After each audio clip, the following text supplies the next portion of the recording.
Bem-vindos à disciplina de Hidrologia Avançada. Falaremos nesse vídeo sobre a estrutura dos modelos computacionais chuva-vazão. Esses modelos computacionais chuva-vazão, eles começaram a se desenvolver mais intensamente a partir do advento e do advento da computação moderna, a computação moderna, né? Os computadores modernos que tornaram possível o desenvolvimento da modelagem hidrológica. Lógico que nós temos modelos hidrológicos anteriores aos computadores, mas eram modelos bem mais simplificados. Então, a partir dos anos 60, aproximadamente, a gente começa a ter o desenvolvimento de diversos modelos hidrológicos que representassem de forma mais detalhada a transformação de chuva em vazão, considerando diversos componentes do ciclo hidrológico em cada uma das bacias. O modelo de Stanford foi um dos pioneiros nessa representação desses processos do que nós podemos chamar dos modelos hidrológicos mais modernos, né?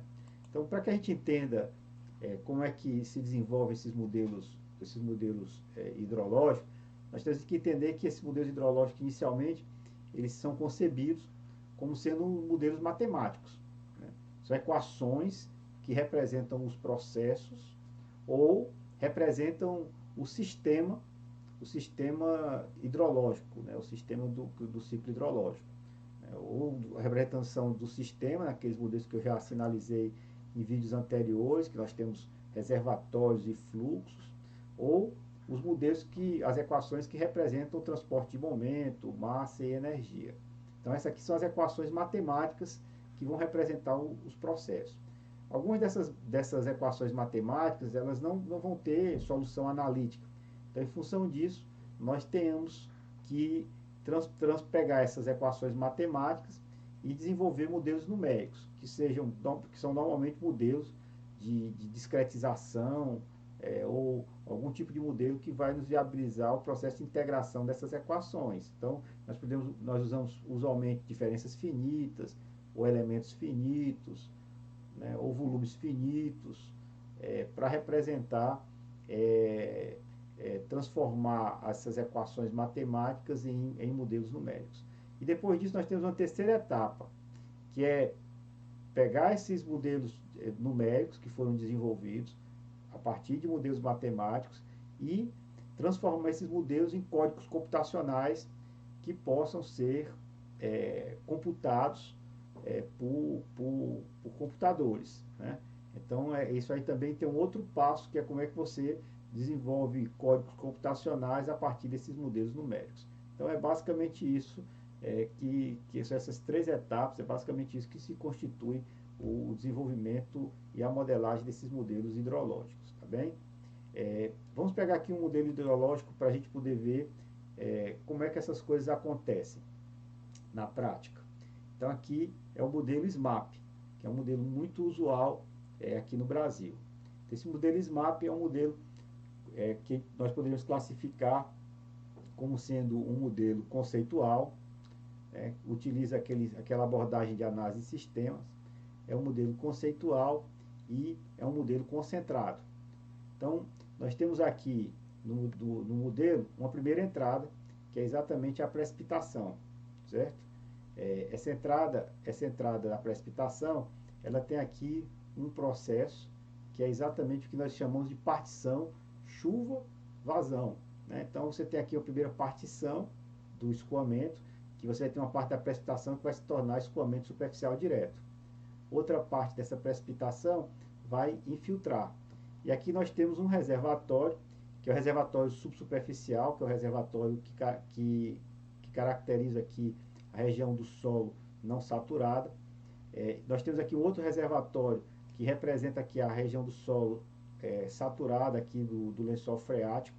Então, nós vamos ter um escoamento aqui subsuperficial e um escoamento subterrâneo, um armazenamento subsuperficial e um armazenamento subterrâneo. Esse armazenamento subterrâneo vai ter uma liberação de água a partir do que nós vamos chamar de escoamento de base. Esse escoamento de base vai se somar ao escoamento superficial direto para formar os caudais dos rios, né?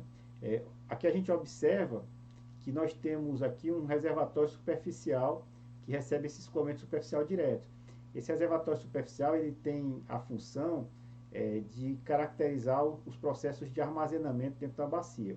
Porque na bacia hidrográfica nós vamos ter dois tipos de processo: o processo de armazenamento e o processo de translação, que as vazões que são geradas em encostas muito amontantes, elas levam um tempo para transladar nos cursos d'água. Então, esse reservatório ele vai representar o processo de armazenamento e também vai representar o processo de translação que acontece na bacia. Essa estrutura do modelo SMAP é o que nós vamos chamar de um modelo SMAP diário. No modelo SMAP, onde a gente... Por que ele é diário? Porque a alimentação da chuva vai ser a alimentação do total de chuva em cada dia. Tem outras abordagens. Uma outra abordagem que nós temos é o modelo SMAP mensal. No modelo SMAP mensal, esse reservatório superficial ele é retirado. Por quê? Porque a gente considera que os tempos de translação dentro da bacia são menores ou no máximo da ordem de grandeza de um mês. E o passo mensal, ele cobriria esse processo de translação, não necessitando mais desse reservatório superficial. Então vamos aqui olhar e analisar esse reservatório subterrâneo. O que é que acontece? Esse reservatório subterrâneo, uma parte da água que infiltra vai penetrar esse reservatório subterrâneo, tá certo? Aqui nós vamos ter uma parte, se tiver disponibilidade hídrica nesse reservatório, uma parte dessa água vai evapotranspirar, tá certo? Então essa aqui é o que a gente vai chamar de evapotranspiração real, né, que vai ser retirada aqui desse reservatório. Nós notamos aqui que tem aqui como se fosse um pequeno dente nesse reservatório, que é a capacidade de campo. A gente sabe que a quantidade de água passível de ser estocada no solo, ela varia entre a capacidade de campo, tá certo? Seria o limite máximo que você consegue reter água no solo. Acima da capacidade de campo, a água que tiver armazenada no solo, ela vai percolar para regiões mais profundas. Então, a gravidade ela vai ter um efeito mais intenso do que as forças de sucção que nós temos no solo para umidades acima da capacidade de campo. Então, aqui acima da capacidade de campo, essa água pode percolar, proporcionando aqui uma recarga do aquífero, né? Para umidades menores do que a capacidade de campo, o solo pode reter essa água, né? E esse reservatório ele tem uma capacidade máxima, que seria a capacidade de saturação do solo, tá certo? Então é isso, né? E o reservatório subterrâneo também tem uma capacidade máxima, associada, por exemplo, às características do aquífero subterrâneo sedimentar, né, freático, que vai estar ligado a esse reservatório. Tá bem? Então, a gente tem aqui, como eu já tinha sinalizado para vocês, reservatórios, e entre esses reservatórios nós temos essas equações de fluxo. Várias delas são equações de fluxos, empíricas, né? Por exemplo, aqui são as equações, por exemplo, que o escoamento total está sendo dado pelo escoamento superficial direto mais escoamento de base. Então, esse aqui é o escoamento no rio. Essa aqui é a equação da evapotranspiração real, que tem a ver com qual é o armazenamento de água atual no solo, dividido pela capacidade de saturação, multiplicado por EP, que é evapotranspiração potencial. Então, são relações empíricas que nós vamos tendo. Por exemplo, o escoamento de base aqui, ele está dizendo que o escoamento de base é proporcional à capacidade de armazenamento no solo. Isso aqui, claramente, essa relação linear entre o escoamento e a capacidade de armazenamento do solo caracteriza o escoamento de base como sendo um reservatório linear. Então, são equações, tá certo? A recarga aqui está proporcional à quantidade de água que está sendo armazenada no solo, né, ao percentual dessa quantidade de água armazenada no solo dividido pela saturação, elevado à quarta potência, vezes um parâmetro que depende das características da bacia, e vezes o armazenamento de água no solo. Então aqui você vê que tem uma relação não linear que caracteriza aqui a questão da recarga. Então, são equações de fluxo que são empíricas e nós vamos trabalhar essas equações de fluxo e as equações de estoque que estão associadas aos armazenamentos nesses reservatórios. Por exemplo, essa aqui é a equação de conservação de massa no reservatório do solo e essa aqui é a equação de conservação de massa no reservatório subterrâneo. Essa estrutura que vocês estão vendo para o SMAP com outras equações ou utilizando uma quantidade maior ou menor de reservatórios, vai ser isso que nós vamos encontrar, essa mesma estrutura em todos os modelos que nós vamos denominar de modelos conceituais, né, que utiliza essa abordagem que eu comentei com vocês de análise de sistemas. Tá? Então a gente pode representar esses modelos normalmente, aquelas caixinhas por aqui. Né? Aqui, por exemplo, tem a caixinha da precipitação, que é a informação que chega. Aqui nesse modelo, que é o modelo de Stanford 4, que é como eu falei para vocês anteriormente, o modelo de Stanford é um dos pioneiros, né, aqui na modelagem hidrológica mais moderna. Então aqui a gente tem aqui a caixinha da interceptação, tá certo? Então uma parte dessa água vai ser interceptada pelas folhas das plantas. Essa água que foi interceptada pelas folhas das plantas, etc., ela pode ser evapotranspirada, né? Então outra parte vai ficar armazenada em áreas impermeáveis, que ocorreu em áreas impermeáveis vai diretamente para o caudal. Uma outra parte que não fica em área impermeável infiltra, né? Então ele dividiu inclusive o solo numa zona superior e numa zona inferior, similar aí àquela divisão que foi feita no SMAP, só que no caso do Stanford ele divide em uma quantidade maior de reservatórios no solo. E aí ele vai caracterizando aqui o conjunto dos processos hidrológicos naquela mesma estrutura de reservatórios e fluxos, né?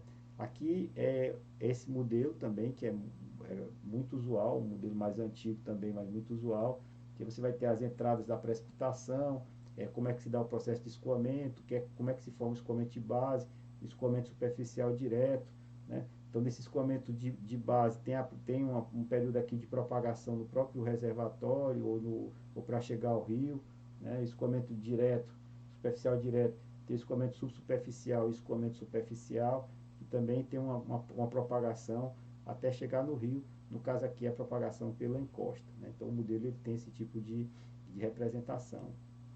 Aqui é o modelo, a família dos modelos do IPH, que aqui você vai ter aqui os modelos que são uma família de modelos, né? Vai acrescentando o que muda de um modelo, por exemplo, para o outro aqui é o tipo de propagação da cheia nos rios. Aqui você vai utilizar um método de onda cinemática no IPH 3 e aqui você vai usar onda dinâmica com as equações de Saint-Venant no IPH 4, né? O IPH 2 aqui é exatamente o chuva-vazão em uma dada bacia. Então essa aqui é uma estrutura de um outro tipo de modelo que vai fazer aquele mesmo tipo de estratégia e vai definir o que vão ser os fluxos e o que são os balanços de massa em cada um daqueles reservatórios. Esse aqui, de novo, é um modelo Sacramento, né, que aqui vai ter a zona superior do solo e a zona inferior do solo. E aí a gente vai ter aqui também um conjunto de reservatórios que vão representar os diferentes processos. No caso do modelo Sacramento, você vai ter também aqui a parte também vai ter a parte permeável e impermeável da bacia, para poder definir a infiltração e a formação do escoamento superficial direto. A água vai chegar no canal e vai ter uma propagação dessa cheia, uma propagação do hidrograma com diferentes tempos. Você vai ter que entrar com um hidrogramazinho para explicar como é que vai se dar a propagação da cheia no rio, né? Então você vai ter aqui, essa é a estrutura básica do modelo Sacramento. De novo, o modelo Sacramento, né, com aquela mesma figura sendo mostrada de outra forma, com aquela estrutura de reservatórios, né? O reservatório aqui subsuperficial, já entra aqui com a zona que vai ter uma percolação mais profunda. Aqui o sistema radicular das plantas, até onde é que ele pode tirar uma quantidade maior ou menor de água, né? As diferentes contribuições, diferentes tempos, escoamento superficial direto, subsuperficial, etc., que vai chegar ou no rio de forma direta, ou então em alguma parcela aqui da encosta onde vai acontecer escoamento. aqui o escoamento superficial, o escoamento de base, né, que vai se juntar ao escoamento superficial direto para formar o escoamento no rio. E aqui tem uma parte interessante que não foi apresentada, por exemplo, no modelo SMAP, que diz respeito à contribuição de água subterrânea para fora da bacia. Então, por exemplo, se aquela bacia tem uma região de recarga de um aquífero que vai proporcionar água para outra bacia, aquilo ali é uma saída, né, da bacia, é uma saída de água da bacia. Então, nós vamos ter aqui o exutório da bacia, propriamente dito, clássico, como nós chamamos de exutório. Então, a água vai sair pelo exutório da bacia. E uma outra saída do balanço hídrico na bacia é essa água subterrânea que alimentou um outro aquífero, por exemplo, se for região de recarga ou algo do gênero. Tá bem? Então, agora, uma coisa que eu queria observar para vocês é que o modelo SMAP, que eu apresentei para vocês agora, o modelo Sacramento, tá certo? O modelo de Stanford, todos esses modelos, eles são modelos que nós vamos chamar de simulação contínua dos eventos hidrológicos. Então, ele vai simular e reconstruir uma série temporal de vazões, por exemplo, né, do sistema fluvial, da hidrologia de uma região. Algumas vezes não nos interessa simular a série temporal toda, né, do modelo. O que nos interessa às vezes é simular um evento específico.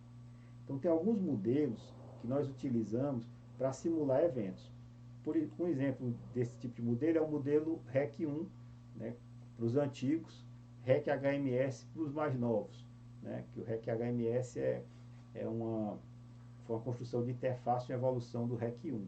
Então, nesse tipo de modelo, o que vai nos interessar é a simulação de um evento, de cheia, né? Você tem uma precipitação severa, você quer simular a cheia em um reservatório e a chegada dessa cheia nesse reservatório para definir, por exemplo, qual vai ser o dimensionamento do vertedouro e projetar o reservatório, ou para algum tipo de mecanismo de estratégia de controle de cheia.